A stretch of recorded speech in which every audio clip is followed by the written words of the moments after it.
தூத்துக்குடி வரலாறு பல ஆயிரம் ஆண்டுகளாக கடல் வாணிபம், முத்துக்குளிப்பு, சுதந்திரப் போராட்டம் ஆகியவற்றோடு இணைந்துள்ளது. பாண்டியர், சோழர், வெளிநாட்டு ஆட்சிகள், சுதந்திரப் போராட்ட வீரர்கள் என பல்வேறு காலகட்டங்களில் தூத்துக்குடி முக்கிய பங்கு வகித்தது.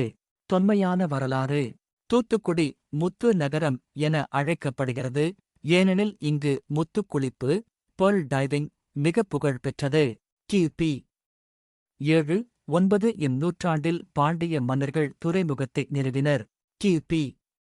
9-12 இம் நூற்றாண்டில் தூத்துக்குடி சோழர் ஆட்சிக்குள் இருந்தது.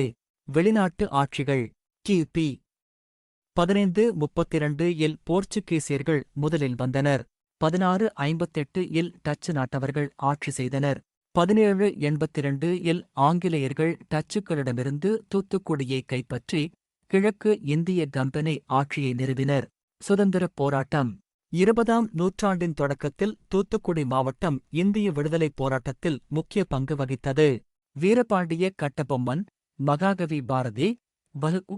சிதம்பரனார் போன்ற தலைவர்கள் இம்மாவட்டத்தில் பிறந்தவர்கள். வ.உ. சிதம்பரனார் துறைமுகம் இன்று அவரின் பெயரால் அழைக்கப்படுகிறது. தொழில், வாணிபம். தூத்துக்குடி உப்பு நகரம் என அழைக்கப்படுகிறது, ஏனெனில் இங்கு உப்புத் தொழில் மிக புகழ் பெற்றது. முத்து சிப்பி, மீன்பிடி, கடல் வாணிபம் ஆகியவை நகரின் அடையாளங்கள். இன்று தூத்துக்குடி துறைமுகம், அனல் மின் நிலையம், வானூர்தி நிலையம் ஆகியவற்றால் தொழில் வளர்ச்சியில் முன்னிலை வகிக்கிறது. மத, கலாச்சாரம். திருச்செந்தூர் சுப்பிரமணிய சுவாமி கோயில் உலக புகழ்பெற்ற புண்ணிய ஸ்தலம்.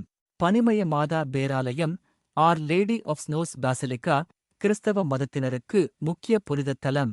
பல்வேறு மத, கலாச்சார மரபுகள் தூத்துக்குடியை ஆன்மீக மையமாக்குகின்றன.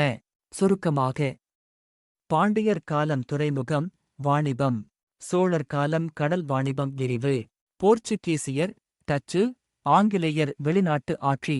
சுதந்திரப் போராட்டம் கட்டபொம்மன், பாரதி, சிதம்பரனார். இன்றைய தூத்துக்குடி உப்பு, துறைமுகம், தொழில், மத புண்ணிய